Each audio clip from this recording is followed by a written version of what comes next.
السلام علیکم ورحمۃ اللہ وبرکاتہ۔ سیرت النبی کی قسط نمبر 25۔ اس واقعے کی تفصیل گزر چکی ہے کہ ایک روز کفار نے نبی صلی اللہ علیہ وسلم کو 3 بار لعن طعن کی، اور تیسری دفعہ میں آپ صلی اللہ علیہ وسلم نے فرمایا، اے قریش کی جماعت، میں تمہارے پاس ذبح لے کر آیا ہوں۔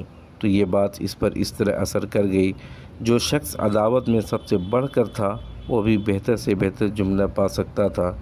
اس کے ذریعے آپ صلی اللہ علیہ وسلم کو راضی کرنے کی کوشش میں لگ گیا۔ اس طرح کی بھی تفصیل گزر چکی ہے کہ جب حالات سجدہ میں آپ صلی اللہ علیہ وسلم پر اوجری ڈالی گئی تو آپ صلی اللہ علیہ وسلم نے سر اٹھانے کے بعد اس حرکت کے کرنے والے پر بد دعا کی تو ان کی ہنسی ہوا ہو گئی، ان کے اندر غم و قلق کی لہر دوڑ گئی، انہیں یقین ہو گیا کہ اب ہم بچ نہیں سکتے۔ یہ واقعہ بھی بیان کیا جا چکا ہے۔ آپ صلی اللہ علیہ وسلم نے ابو لہب کے بیٹے عتیبہ پر بد دعا کی تو اسے یقین ہو گیا کہ آپ صلی اللہ علیہ وسلم کی بد دعا کی زد سے بچ نہیں سکتا، چنانچہ اس نے ملک شام کی سفر میں شیر کو دیکھتے ہی کہا، واللہ محمد صلی اللہ علیہ وسلم نے مکہ میں رہتے ہوئے مجھے قتل کر دیا۔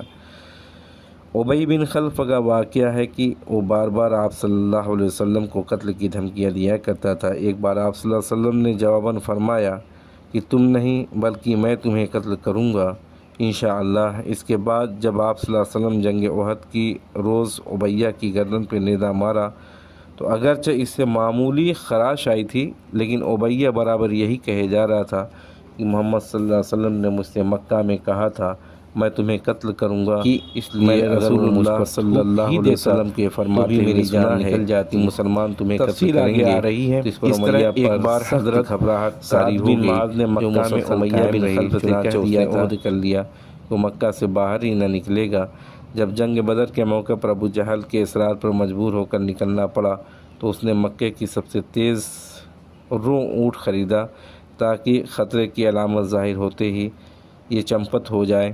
ادھر جنگ میں جانے پر عمادہ دیکھ کر اس کی بیوی نے بھی ٹوکا کہ ابو صفوان، آپ کی یثربی بھائی نے جو کچھ کہا تھا اسے آپ بھول گئے؟ ابو صفوان نے جواب میں کہا، نہیں، بلکہ میں خدا کی قسم اس کے ساتھ تھوڑی ہی دور جاؤں گا۔ یہ تو آپ صلی اللہ علیہ وسلم کے دشمن کے حال تھے، باقی رہے آپ صلی اللہ علیہ وسلم کے صحابہ اللہ تعالیٰ اور رفقا، تو آپ صلی اللہ علیہ وسلم ان کے لیے دید و دل و جان و روح کی حیثیت رکھتے تھے۔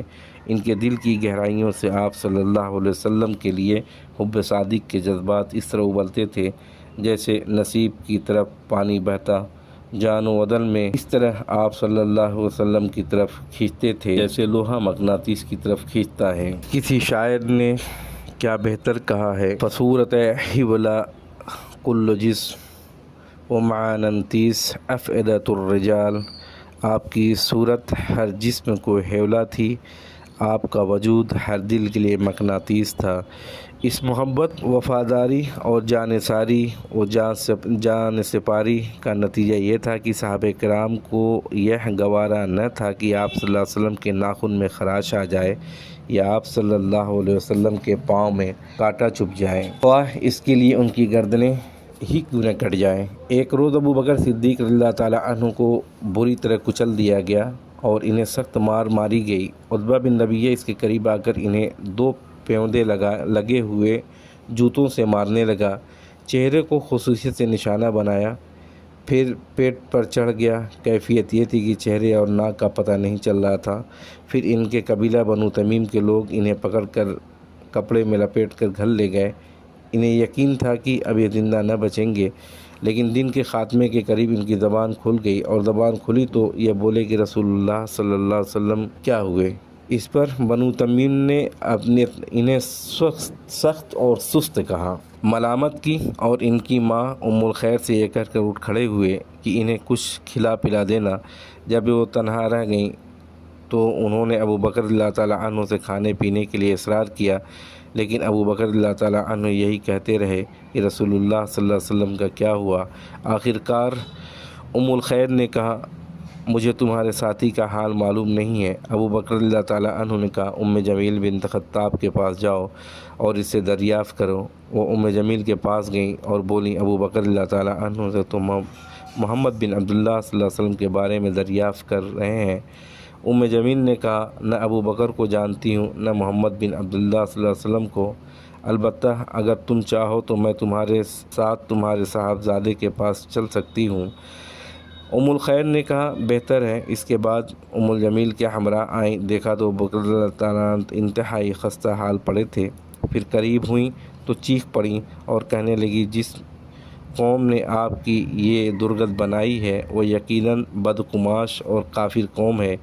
مجھے امید ہے کہ اللہ آپ کو بدلہ ان سے لے کر رہے گا۔ ابو بکر اللہ تعالیٰ عنہ نے پوچھا رسول اللہ صلی اللہ علیہ وسلم کیا ہوئے؟ انہوں نے کہا کہ آپ کی ماں سن رہی ہے۔ کہا کوئی بات نہیں۔ بولی آپ صحیح سالم ہیں؟ پوچھا کہاں ہیں؟ ابن ارقم کے گھر میں ہیں۔ ابو بکر اللہ تعالیٰ عنہ نے فرمایا اچھا تو پھر اللہ کے لیے مجھ پر عہد ہے کہ میں نہ کوئی کھانا کھاؤں گا اور نہ پیوں گا یہاں تک کہ رسول اللہ صلی اللہ علیہ وسلم کی خدمت میں حاضر ہو جاؤں۔ اس لیے بعد الخیر جمیل رکی رہیں۔ جب آمد و رفت بند ہو گئی، سیاپا پڑ گیا تو یہ دونوں ابو بکر اللہ تعالیٰ عنہ کو لے کر نکلی۔ ان پر ٹیک لگائے ہوئے تھیں۔ اس طرح انہوں نے ابو بکر اللہ تعالیٰ عنہ کو رسول اللہ صلی اللہ علیہ وسلم کی خدمت میں پہنچا دیا۔ محبت و جاں سپاری کے کچھ اور بھی نادر واقعات ہم اپنی اس کتاب میں موقع بہ موقع نقل کریں گے، خصوصاً جنگ احد کے واقعات اور حضرت خبیب رضی اللہ تعالیٰ عنہ کے حالات کے ضمن میں۔ احساس ذمہ داری نمبر 3، صحابہ کرام جانتے تھے یہ مشت خاک جسے انسان کہا جاتا ہے اس پر کتنی بھاری بھرکم زبردست ذمہ داریاں ہیں۔ یہ کہ ان ذمہ داریوں سے کسی صورت میں گریز اور پہلو تہی نہیں کی جا سکتی، کیونکہ اس گریز کے جو نتائج ہوں گے موجودہ ظلم و ستم سے زیادہ خوفناک اور ہلاکت آفریں ہوں گے۔ اس گریز کے بعد خود ان کی ساری انسانیت کو جو خسارہ لاحق ہوگا وہ اس قدر شدید ہوگا کہ اس ذمہ داری کے نتیجے میں پیش آنے والے مشکلات سے خسارے کے مقابل کی کوئی حیثیت نہیں رکھتی۔ نمبر 4، آخرت پر ایمان۔ جو مذکورہ احساس ذمہ داری کی تفقیت کے باعث تھا، صحابہ اللہ تعالیٰ عنہ اس بات کا غیر متزلزل یقین رکھتے تھے انہیں اب رب العالمین کے سامنے کھڑے ہونا ہے، پھر اس کے چھوٹے بڑے معمولی غیر معمولی ہر طرح کے اعمال کا حساب لیا جائے گا۔ اس کے لیے بعد یہ تو نعمتوں بھری دائمی جنت ہوگی یا عذاب سے بھڑکتی ہوئی جہنم۔ اس یقین کا نتیجہ یہ تھا کہ صحابہ رضی اللہ تعالیٰ عنہ اپنی زندگی امید و پہم کے حالت میں گزارتے، یعنی اپنے پروردگار کی رحمت کی امید رکھتے۔ اس کے بعد اس کے عذاب کا خوف اور ان کی کیفیت وہی رہتی جو اس آیت میں بیان کی گئی ہے۔ یؤتون ما آتوا قلوبهم وجلة انہم الی ربہم راجعون۔